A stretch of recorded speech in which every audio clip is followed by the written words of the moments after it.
It looks like Tyler Morton's move to Blackburn's on hold for a little minute while Klopp looks to see what the injury situation is at the club, Chris. I mean, I had a look through our injury list. It's only really Oxlade-Chamberlain and Jota, which are confirmed to be out. So unless it's literally just as cover for Oxlade-Chamberlain, then yeah, I sort of understand it. It depends on how urgently we need him and how urgently Blackburn need him. Obviously, their season starts next week. Their league season starts on Saturday. So yeah, it's going to be. I think it'll be just a fantastic move for him. You saw how beneficial it was for Harvey Elliott to play at Blackburn.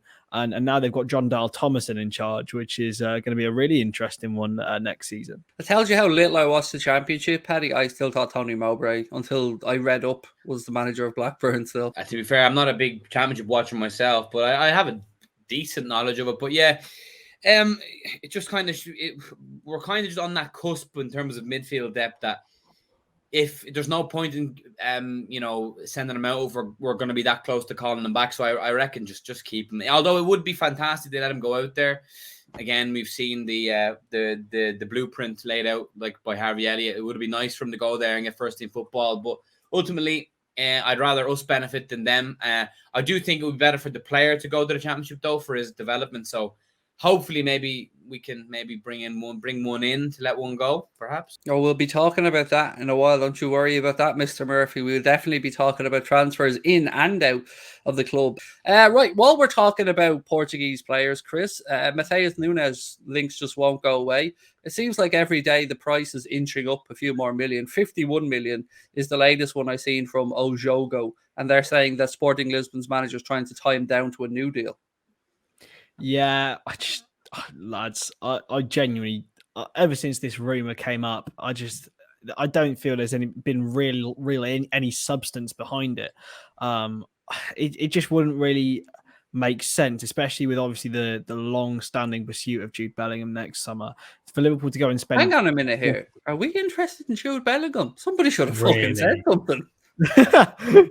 Like for us to go and spend 50 million this summer on a defensive midfielder that would literally be on the bench would be foolish. And I genuinely believe it's just the agent of Matheus Nunes trying to get him a new deal and maybe a big release clause, because Liverpool, as we've mentioned before on streams, Liverpool are now the club to be touted to rather than before, when we were so used to being the Barcelonas and the Real Madrids. We're now those sort of clubs. So yeah, I just think it's agent talk. I really just, it's annoying me now, this rumor.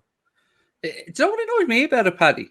Weirdly, it's the position he plays in, because I don't know about anybody else, but I'm all in on Tyler Morton at this point. He's done nothing but impress me whenever I've seen him play. Now, I'm not saying he's going to go on to be one of the greatest holding midfielders in world football, but there's enough there to bear with him for another season or so. Will you see how he does at Blackburn and, allow him to develop? Because he's made some great strides for me over the past year.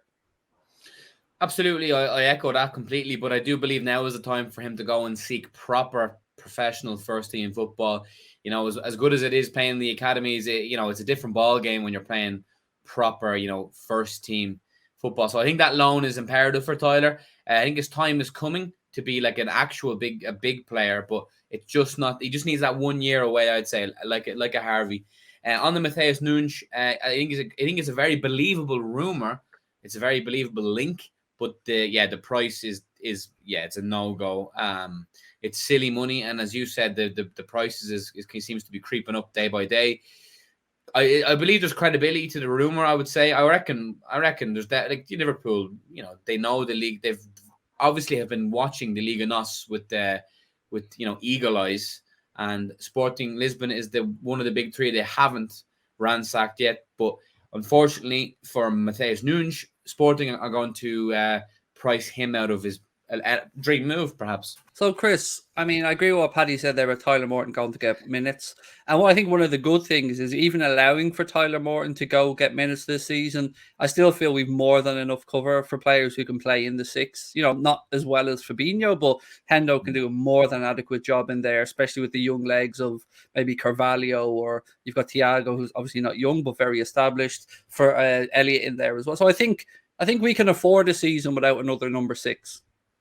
Yeah, I'd agree. I mean, Fabinho's in the prime of his career now, and hopefully, well, as mentioned before, like there's certain play. I think he usually has like a month off a season, really, with injuries that happen with Fabinho. So we do need that covered with Henderson, but I think Nunes is probably too good. I know that's a really, really weird statement, but I think he's too good to be a backup. He's too. Fabinho's still probably got 4 or 5 years left. Like I'd be very, very concerned if Nunes came in now, of all places to go to Liverpool, where the defensive midfield position is pretty much on lock. For me, it shows like he's not really going for the football, but more for the experience. I don't want that. I personally feel like we need to strengthen further up in midfield rather than that 6 role. Any ideas of who could play further up in that midfield role, lads? Any young lads playing their trade in Germany or anything that we haven't spoken about today?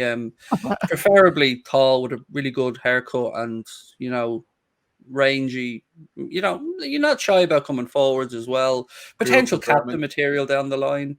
Grew up in Birmingham, maybe. Maybe, yeah. His name starts with J and isn't Obe. Named after a Beatles song. That would be a plus. Mm. Ends in a foodstuff, his second name. Has a younger brother with a similar name who started the same club, maybe. Oh, dear. Oh, yes. Julian Brandt. Class. Obviously. Nailed on. There you go. Mario Just get Emre Can back again. All's forgiven, Emre. God. Did anybody think there's any legs, by the way, to this Naby Keita style deal that has been thrown around for Jude in the last few days? Because I've gone again back and forth on this as to think, well, is there any benefit to Dortmund? And I think I've come up with the fact that there could be. There could be a slight benefit to Dortmund. And this is me wishful thinking again, but let me pitch it to you, Chris, and see what you think. So, granted, they're going to get the money from one way or the other from somebody. So it's not going to be the money. So if everybody in Dortmund is at peace with the fact that he's going to move somewhere at the end of the next season, surely resolving where it will be would cause less chances of distraction towards the business end of next season if they were to still be involved in stuff. I mean, I'm fucking clutching at straws. Yeah. I'm literally grasping at straws. I am, but they're straws that I want to grasp. The only way I can see this sort of deal happening is if Borussia Dortmund have their season finished in January. Say they're 6th in the Bundesliga, they're out of the DFB Pokal, they're out of the Champions League, not even in the Europa League.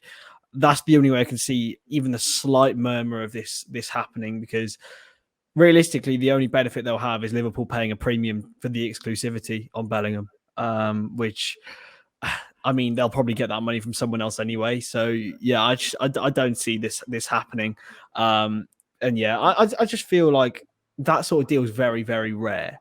And the fact that we got that done with Keita was quite mad, to be honest, thinking back on it. I mean, I know we laughed, Paddy, about the idea of the benefit to Dortmund and stuff, but having a player who you don't know if he's going to be at your club at the end of the season or where he might go and paper talk, we've seen firsthand that can cause distractions in a squad. So if you know early doors that he's off, you know where he's going to, then at least there is none of this paper talk or stuff like that could potentially disrupt the squad. Well, yeah, I definitely think it depends on the character of said player, but like the suggestion you brought up, it's a very valid one, but I also feel it could literally work on the flip side as well, where if he knows where his destination is, he could down tools, potentially a bit like, Wijnaldum when he knew he was leaving, or not play to the intensity he knows to save himself for Liverpool, to not scope of the deal. So I firmly believe there's genuinely not a stitch of benefit to Dortmund to get it done early. I would love it to be done for Liverpool's side. I think it definitely benefits Liverpool in many ways to get it done now. But I'd love it, believe me. But I'm happy to wait till next summer.